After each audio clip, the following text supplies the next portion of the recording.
yesterday on the Department of Education, which is being moved. We're going to educate the children in their states where they can get a proper education. The numbers are horrible the way it is, and we're going to make a move that's very big. I don't think it's even risky a little bit. I think it's going to be amazing. It should have been done years ago. They've been talking about doing it for many years, but nobody ever got it off. But we did. And there was great excitement and great acceptance of it by almost everybody, including a lot of Democrats, actually. I do want to say that I've decided that the SBA, the Small Business Administration, headed by Kelly Loeffler, is a terrific person, will handle all of the student loan portfolio. We have a portfolio that's very large, lots of loans, tens of thousands of loans, pretty complicated deal. And that's coming out of the Department of Education immediately, and it's going to be headed up by Kelly Loeffler at SBA, and they're all set for it. They're waiting for it, and it'll be serviced much better than it has in the past. It's been a mess. And also, Bobby Kennedy, the Health and Human Services, will be handling special needs and all of the nutrition programs and everything else. Rather complex, but that's going to be headed by and handled by Health and Human Services. So I think that'll work out very well. Those two elements will be taken out of the Department of Education, and then all we have to do is get the students to get guidance from the people that love them and cherish them, including their parents, by the way, who will be totally involved in their education along with the boards and the governors and the states. And it's going to be a great situation. I guarantee that in a few years from now, I hope I'm going to be around to see it, but I think we're going to see a lot of it. I think that you're going to have tremendous results. You're going to have results like Norway, Sweden, Denmark, a lot of the countries that do so well. I think you're going to have a lot of those results. If you look at Iowa and Indiana and Idaho, so many places that run so well, Florida, Texas, big ones, you're going to have great education, much better than it is now at half the cost. And we're not even doing it as a cost item, although you will save probably half, maybe more than that. And you're not going to be at the bottom of the list. You're going to be much higher. And maybe you'll be, I will guarantee some of the states will be at the top of the list. They'll be comparable or better than these number 1, 2, 3, 4, 5 the countries that are in the top 5 positions. So that's, to me, it's very exciting, and it's been received very well. So I just wanted to tell you about the student loans and special needs. But we're here for a reason today that is very exciting, and I'm thrilled to announce that at my direction, the United States Air Force is moving forward with the world's first 6th generation fighter jet. Number 6, 6th generation. Nothing in the world comes even close to it. And it'll be known as the F-47. The generals picked a title, and it's a beautiful number, F-47. It's something the likes of which nobody has seen before in terms of all of the attributes of a fighter jet. There's never been anything even close to it, from speed to maneuverability to what it can have to payload. And this has been in the works for a long period of time. After a rigorous and thorough competition between some of America's top aerospace companies, the Air Force is going to be awarding the contract for the next generation air dominance platform to Boeing. As you know, was highly competed for. There was a lot of competition, generals, and it's been going on for a long time. Very, very tough competition, but this plane is produced numbers that nobody's ever seen before. The F-47 will be the most advanced, most capable, most lethal aircraft ever built. An experimental version of the plane has secretly been flying for almost 5 years, and we're confident that it massively overpowers the capabilities of any other nation. There's no other nation. We know every other plane. I've seen every one of them, and it's not even close. This is a next level. You know, level 5 is good. This is level 6, they say. The F-47 is equipped with state-of-the-art stealth technology. It's virtually unseeable and unprecedented power. It's got the most power of any jet of its kind ever made. maneuverability likewise is there's never been anything like it, despite the power and speed. Its speed is top. It's over 2, which is something that you don't hear very often. America's enemies will never see it coming. Hopefully we won't have to use it for that purpose, but you have to have it. And if it ever happens, they won't know what the hell hit them. A new fleet of these magnificent planes will be built in the air during my administration over the next couple of years. It's ready to go. They've already built much of what has to be built in terms of production, including the sheds. We'll ensure that the USA continues to dominate the skies. We've given an order for a lot. We can't tell you the price because it would give way to some of the technology and some of the size of the plane, good sized plane. This contract also represents a historic investment in our defense industrial base, helping to keep America at the cutting edge of aerospace and technology. Our allies are calling constantly. They want to buy them also, and certain allies will be selling them, perhaps toned down versions.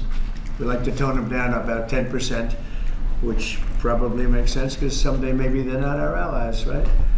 But I would like to ask Secretary Hegseth, who's doing a fantastic job. He's really been very inspiring in so many ways, and I must say that before he speaks, we have had record people wanting to join our military in the last 2.5 months, literally since this, I think probably since the election, November 5th, but especially since we came to office and since I announced Pete.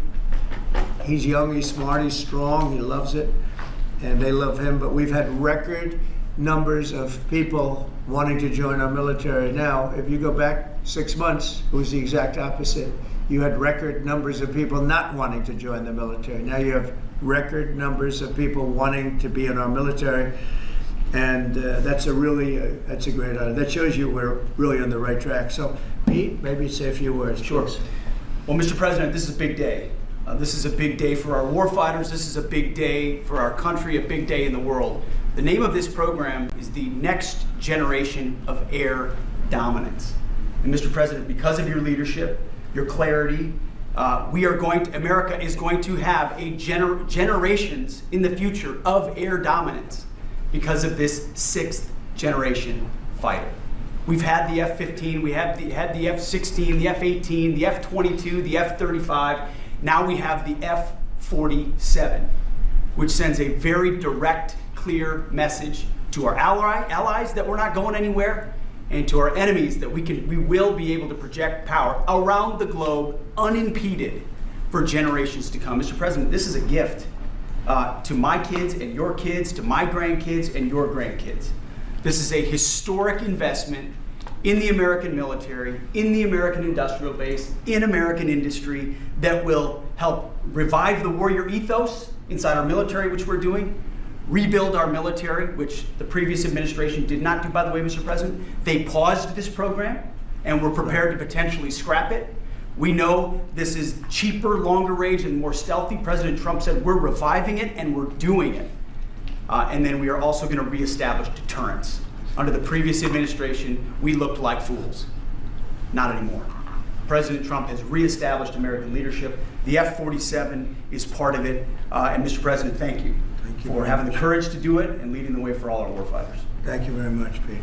One of the things I will say, but the generals are going to speak in just a couple of seconds, but this plane flies with drones. It flies with many, many drones, as many as you want, and it's a technology that's new, but it doesn't fly by itself. It flies with many drones, as many as we want, and that's something that no other plane can do. So I'd like to introduce, if I might, Air Force Chief of Staff General David Alvin, and also General Dale White, two incredible people that I've known over the years, but I got to know them really well over the last few months. And would you say a few words, please, General? Thank you very much, Mr. President. Mr. President, Mr. Secretary, thank you so much for your unwavering commitment to our military. I will say that this is a big day. This is a big day for our United States Air Force as well. You know, air dominance is not a birthright. but it's become synonymous with American air power. But air dominance needs to be earned every single day. And since the earliest days of aerial warfare, brave American airmen have jumped into their machines, taken to the air, and they've cleared the skies. And whether that be clearing the skies so we can rain down destruction on our enemies from above, or we can clear the path for the ground forces below. That's been our commitment to the fight, and that's really been our promise to America. And with this F-47 as the crown jewel in the next generation air dominance family of systems, we're going to be able to keep that promise well into the future.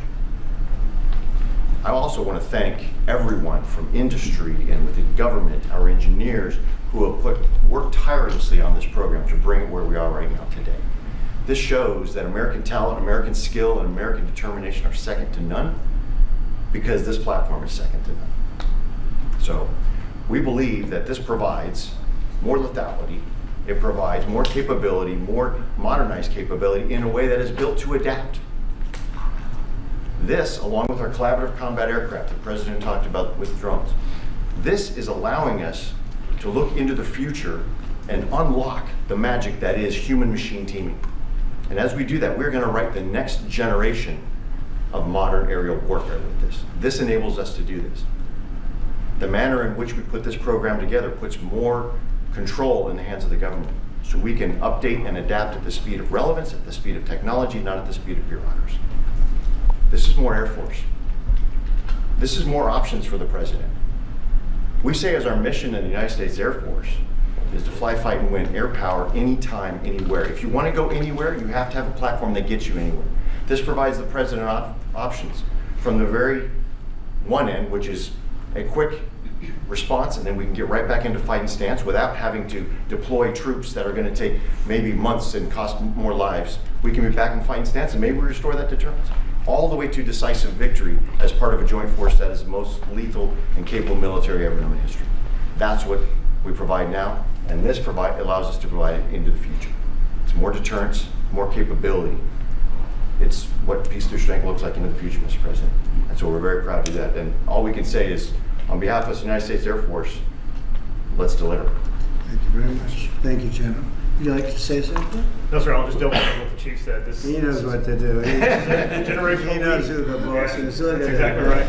Air security is what it's all about, and this is what we'll deliver. That's great. Thank you very much. Great job. We've worked together long and hard on this, and this was a big secret. In fact, we don't show too much of the plane for that reason. See what we show? You see how beautiful that is, but that's just a very small part of it. Sure. I wasn't surprised. I was wondering how much are you going to show when they came in with that. You see a wheel in the front? That's about it. Any questions? Mr. President Trump, Peter? is 80,000 pages of documents is a lot to sift through. Yeah. Can you just tell us who killed Kennedy? Well, I was given the task of releasing that because many presidents have gone through it and they haven't released. And I said, release. We even released Social Security numbers. I didn't want anything deleted. They said, sir, what about Social Security? People long gone, but they're long gone, so I can't imagine. But I said, if you don't delete it, if you do delete it, we have people are going to say, why did you delete it? There's something in there. So we gave Social Security, we gave everything. And the rest is for you to look at, Peter. You're going to see whether or not you see anything. But we've given it. We're doing it with Dr. Martin Luther King, too. They're preparing all of that. They're going to release everything. And whoever else they want. I mean, we have nothing. We really have nothing to hide. We shouldn't have. When a lot of time goes by.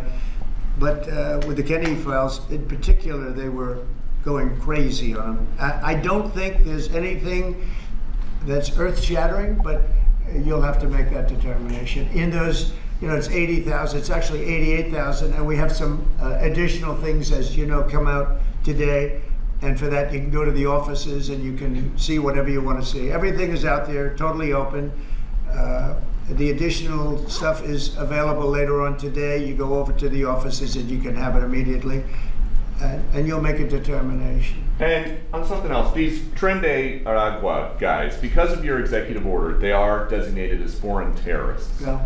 If ISIS or Al-Qaeda foreign terrorists were operating here in the United States, cops would probably be shooting first and asking questions later. And so what is the difference between terrorists, between somebody like an ISIS or an Al-Qaeda operative versus a MS-13 or Tren de Aragua? Well, these are people that focus on destroying people in their homes. They're not as international in that sense.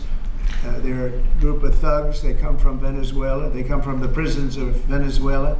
They're very, very dangerous people, but they didn't look so dangerous when the guards took care of the situation from El Salvador. And I want to thank the president. He's a friend of mine. He's done a great job. But I just can't imagine that the Democrats are taking this issue where they want to have them back. You know, so now they have men playing in women's sports. They have transgender for everyone. They have open borders. They have all of their crazy policies that are, I think, 95-5, not 90-10, okay? And their new policy is, let's bring Tren de Aragua back into our country. Let's bring the worst, these are the worst gang members there are. They looked amazingly frail, though, by the way they were handled. It's very amazing. You know, they weren't, when they were in Colorado cutting the fingers off a man because he made a phone call to the police, they seemed a lot tougher then than they did when they were having their head shaved and they were in shackles. They're tough people, they're bad people. We don't want them in our country. We can't let a judge say that he wants them. You know, he didn't run for president. He didn't get much more than 80 million votes. And we just can't let that happen. It'd be so bad for our country.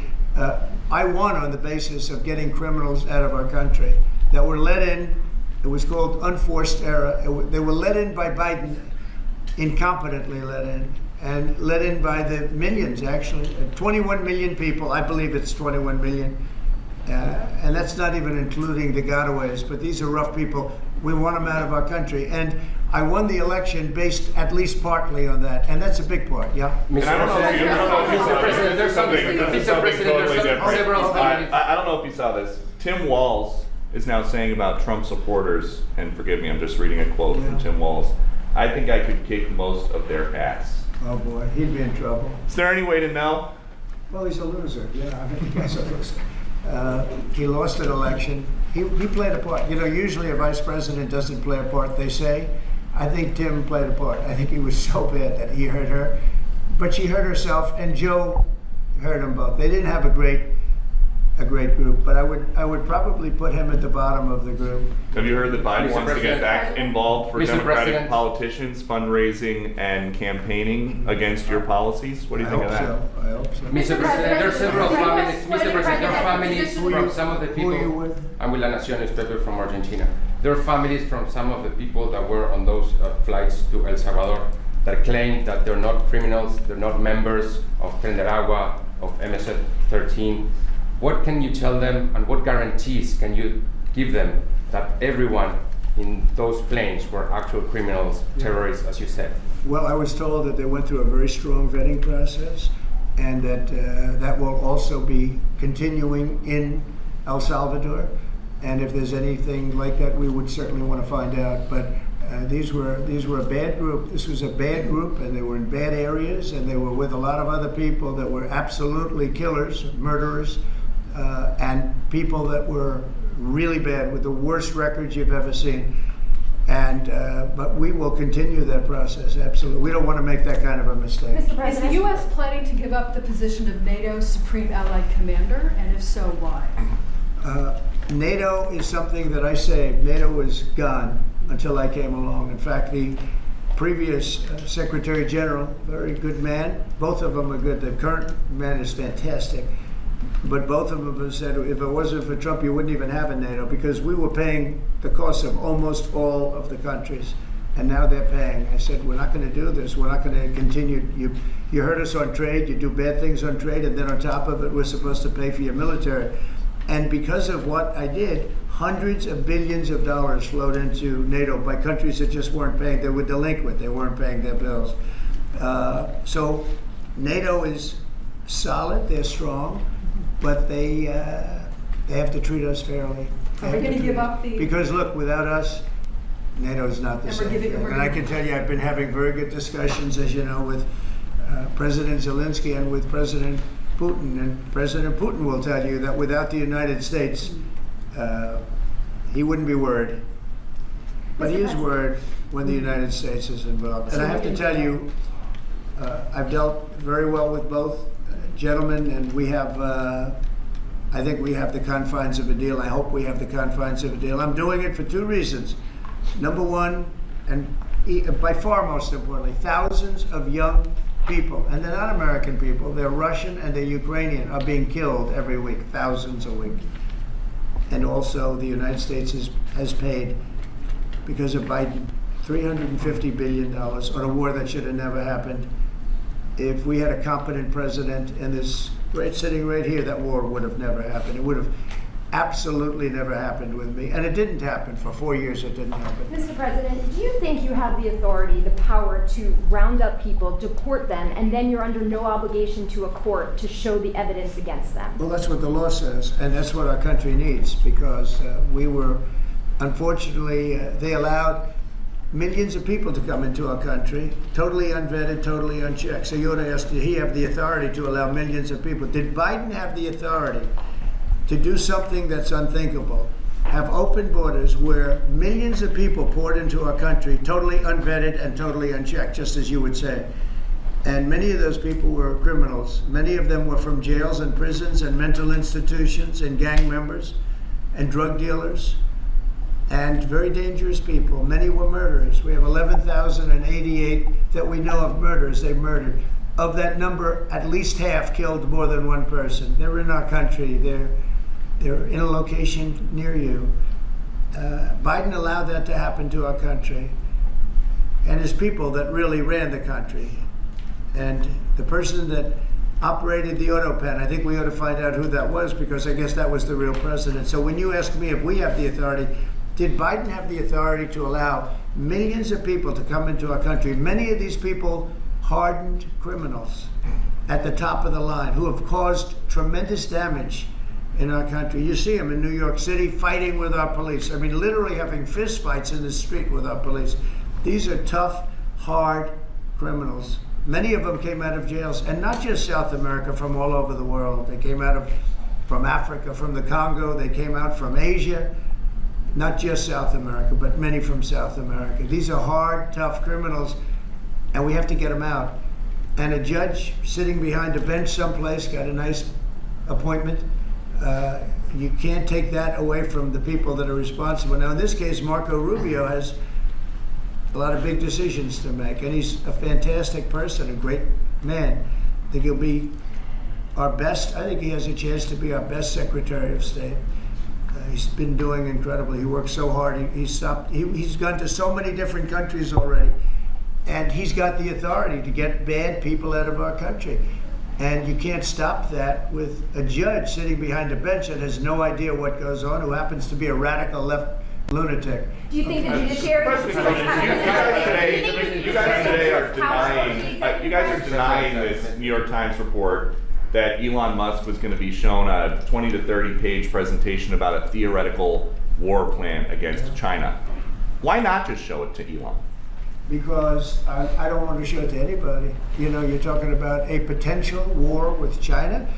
Now, I deal with these people all the time, and I'm dealing with Pete, I'm dealing with these gentlemen on numerous different airplane purchases, and I think they're all going to be great. But I don't want other people seeing, anybody seeing potential war with China.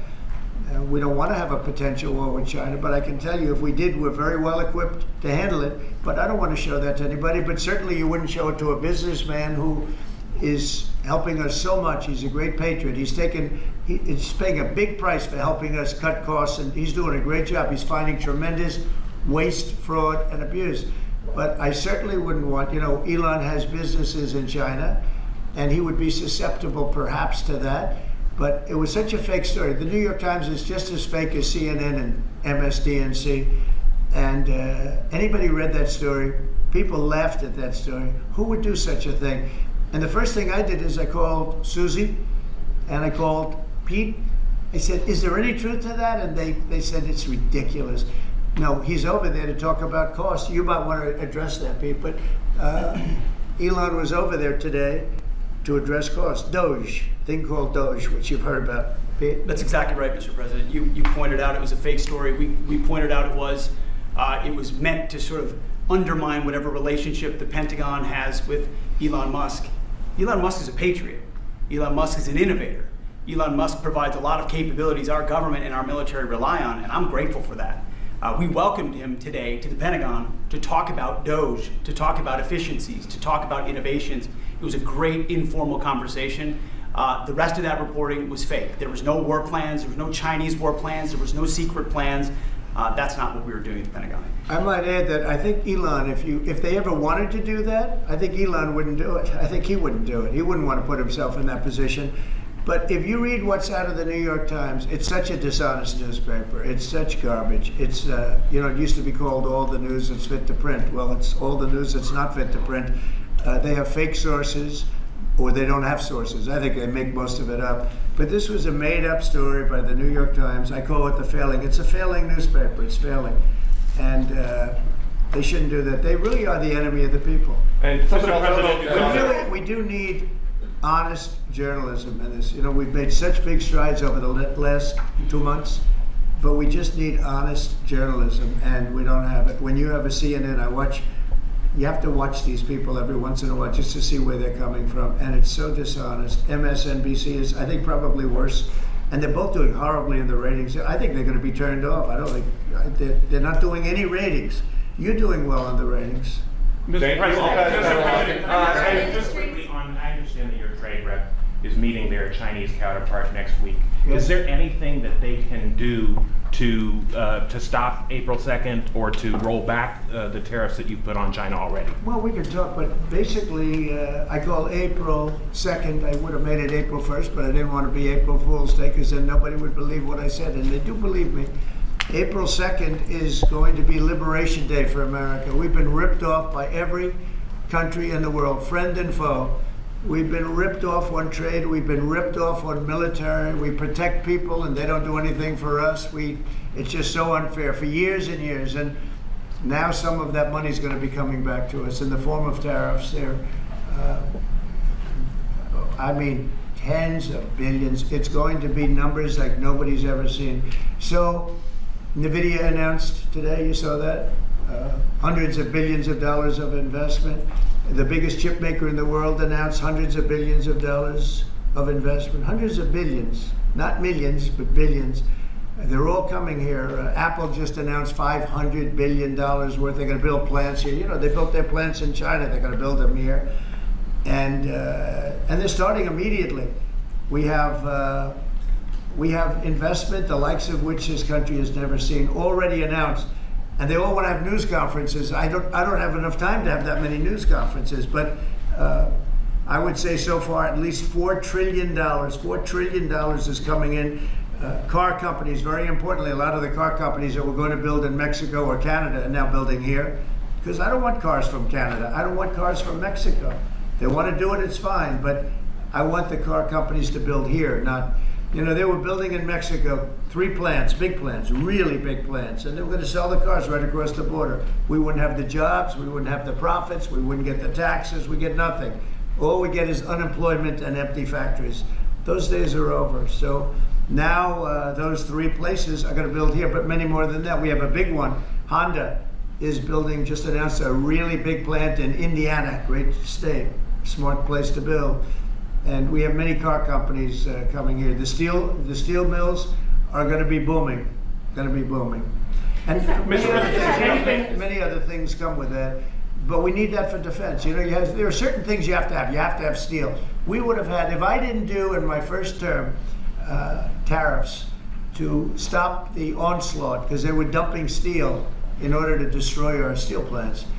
If I didn't do 50% and even 100% in certain cases tariffs on steel, you wouldn't have a steel plant in the United States. And Biden was unable to get rid of those tariffs because they threw off so much money that his numbers, which didn't work anyway because his numbers were terrible, what he did, the way he spent money was so horrible, and what he allowed to happen to energy. That's the other thing. Energy is going to be like it's never been before.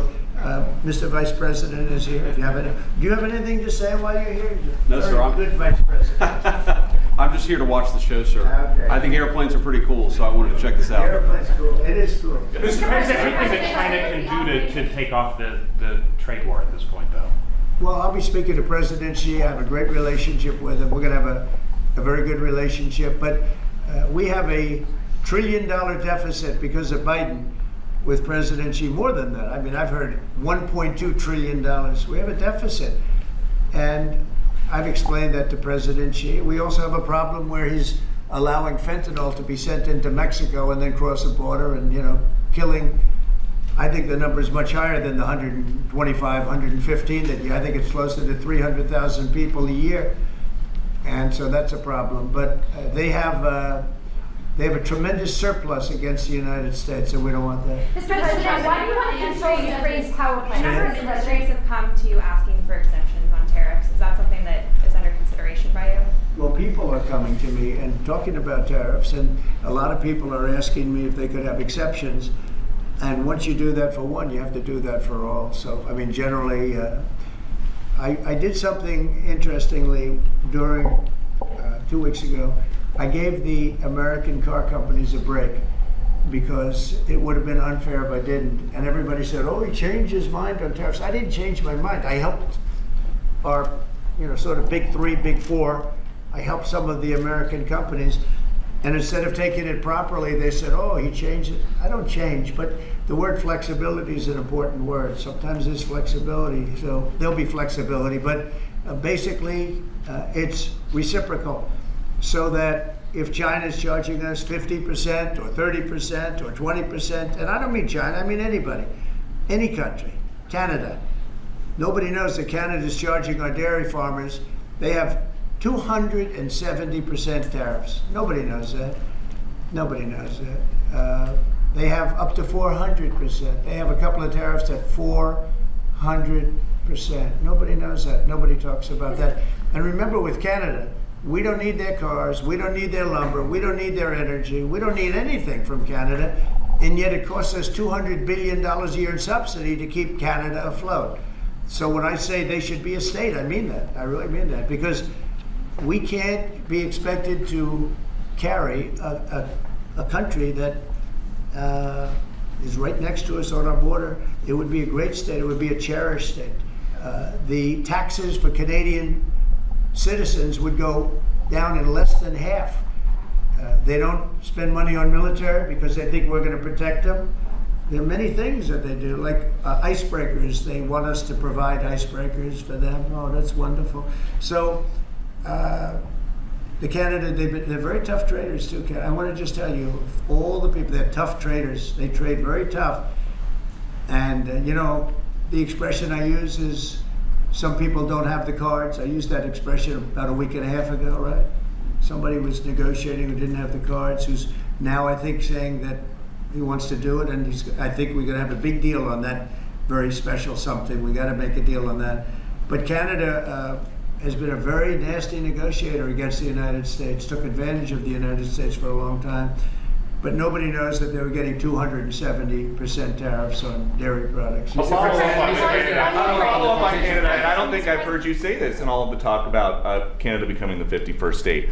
Are you concerned that if they became the 51st state, they would be a very, very blue state? Very, very big and very, very blue. No, there might be, but it would, you have that artificial line that goes, that straight artificial, that looked like it was drawn by a ruler. Somebody with I don't mean a ruler like a king, I mean like a ruler, this way. And it's just an artificial line that was drawn in the sand or in the ice. And can I tell you, Peter, just, you add that to this country, what a beautiful landmass, the most beautiful landmass anywhere in the world. And it was just cut off for whatever reason. It would be great. Now, is it liberal? Maybe, but a conservative until I got involved, because I don't care who wins up there. I frankly probably would do better with a liberal than the conservative, if you want to know the truth. But just a little while ago, before I got involved and totally changed the election, which I don't care about, probably it's to our advantage actually, but the conservative was leading against, I call him Governor Trudeau, the conservative was leading by 35 points. So, so I don't know about that. I think Canada is a place like a lot of other places. If you have a good candidate, the candidate's going to win. And I don't know if you've seen this, but the two astronauts that you just helped save from space, they didn't get any overtime pay for all that extra time. They got $5 a day per diem. For 286 days, that is $1,430 in extra pay. Is there anything the administration can do to get them, to make them whole? Well, nobody's ever mentioned this to me. If I have to, I'll pay it out of my own pocket, okay? I'll get it for them. Mr. President, President, follow up on the you mentioned- I like that. Mr. President, you mentioned the I'll pay deal. it right out of my, is that all? That's not a lot for what they had to go through. And I want to thank Elon Musk, by the way, because think if we don't have him.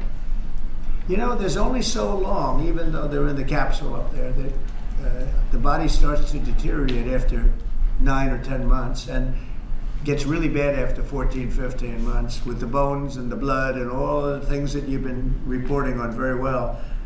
And if we don't have Elon, they could be up there a long time. Who else is going to get him?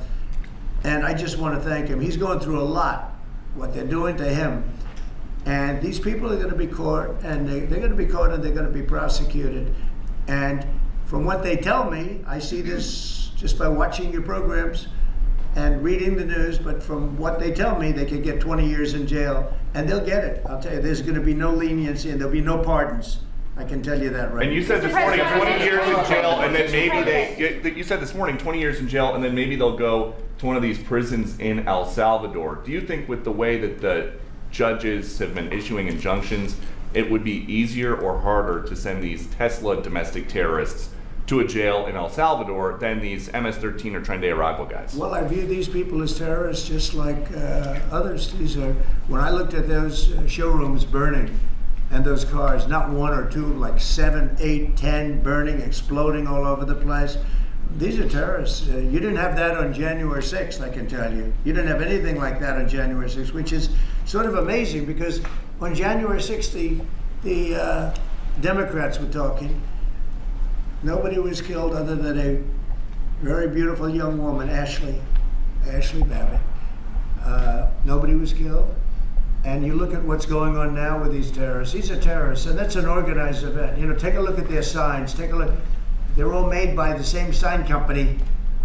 A nice, expensive job. Now, these are the people that finance it are, in my opinion, in just as big a trouble as the people that are setting the match and setting the fires. So we'll see. It's under very serious investigation by the FBI and by the Justice Department. These people are terrorists. Mr. President, you mentioned a deal with Ukraine. Mr. President, what do you say to American military families who are seeing Elon Musk at the Pentagon today, are hearing about Defense Department cuts, and their thoughts are immediately going to the safety of their loved ones who are currently deployed? Well, we're making our country strong. And when they see a thing like that and they hear that story about Elon and China, what they should do is realize that the New York Times is a corrupt institution, because I think they're the ones. They knew that story wasn't true. Nobody believed that story. People that, when I first called, they laughed when they heard the story. Nobody believed it, that the Pentagon was giving him a briefing on what war with China would look like, and he has business in it. No, they made that up because it's a good story to make up. They're very dishonest people. I have it with the Times, and you'll see more and more of it. To me, it's a very dishonest organization. But a story like that is made up. It's total fiction. And I just wanted to make sure. I called up Chief of Staff and I called up Pete. And I said, is there any truth to that? Absolutely not. He's there for Doge, not there for China. And if you ever mention China, I think he'd walk out of the room. He wouldn't take it anyway. So it's just a made up story. Nobody's taken better care of the military. One of the things that I know that Pete's doing is he's talking about a lot of the civilian staff, and we're going to get them other jobs. You know, we're going to have a lot of jobs in this country, but we don't want to have wasteful jobs. We want to have meaningful jobs. And those were wasteful jobs. Those are jobs that not only military, but jobs where people don't show up. You take a look at Department of Education. I've never seen so many buildings with the names on it. You go past one after another Department of Education, and they're empty. The people don't show up. You know why? Because they have other jobs, because they're playing golf, or they're playing something, They're doing something. And we have a lot of great people, but we have to move that back to the States. We're going to make our country strong, and we're going to get people much better jobs, because we have companies moving into our country, the likes of which we've never seen before. Nothing like this has happened. And it's automatic. They don't want to pay the tariffs. How do you avoid paying the tariffs? You build your plant in the United States, and it's a beautiful thing to see. I see it. So far, I would say $4 trillion. Nobody's ever heard of them. No country's ever heard of numbers like that. $4 trillion, and those are the best ones. The biggest, best chip maker in the world. I'm not a fan of the CHIP Act, where you give billions of dollars away to companies that don't need it, and it won't bring them here. I'm giving nothing away. All they're doing is coming here. They're building because they want to avoid. Remember this on the tariffs too, because that's going to be, Liberation Day, April 2nd. It's reciprocal. If they charge us, we charge them. So somebody say, well, how much are the tariffs? Very fair. If India, as an example, has been very bad to us on tariffs, they charge 100%, 200%, whatever they charge. Now, Europe just announced they're lowering the tariffs on cars. We charge like a joke, 2.5%. That's what this country charges. Europe just announced that they're reducing their tariffs on cars to 2.5%. It's nice. But they also have non-monetary tariffs, where they make it impossible for the cars to get in even without the dollars on them and the dollar signs. It's called a non-monetary tariff, where they put on controls where no matter what happens, because they don't want cars, they don't want the American car in their market. And yet they send us millions of cars, they send us big agriculture, they don't want our agriculture, they don't want anything from us. European Union's very tough, but now it's fair. So whatever they do to us, we do to them. Mr. President, you mentioned last month you mentioned As Russia continues to attack Ukraine, are you planning to impose any sort of Well, sanctions? they're fighting against each other. Yeah, I think we're going to have, Do you we have plan a to ceasefire on a lot of areas, and so far that's all held very well. And getting that ceasefire, they had a lot of guns pointing at each other. You had some soldiers, unfortunately, surrounded by other soldiers, and they are going to be, I believe we're going to pretty soon have a full ceasefire, and then we're going to have a contract. And the contract's being negotiated, the contract in terms of dividing up the lands, et cetera, et cetera. It's being negotiated as we speak. What do you say to critics who say that your actions towards law firms amount to coercion? Well, the law firms all want to make deals. You mean the law firms that we're going after, that went after me for 4 years, ruthlessly, violently, illegally? You mean, are those the law firms you're talking about? But they're not babies. They're very sophisticated people. Those law firms did bad things. They went after me for years. Russia hoax. All a hoax. It was a hoax. It was Hunter Biden's laptop. It didn't come out of Russia, by the way. It was came out of his bedroom.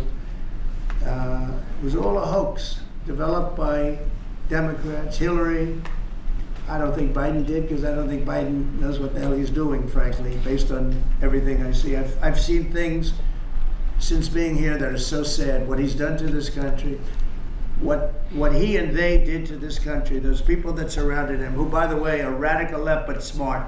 He's not smart. He was never smart. But these are radical left, smart people. They totally controlled him. He did whatever they told him to do. And it's a shame. It's so sad to see what happened, what they've done to this country, both not only the inflation you saw, but allowing millions and millions of criminals into our country. That's an inexcusable act. And many other things besides that. Thank you very Mr. much. President, can we talk one more question on Ukraine? Why do you want to control Ukraine's power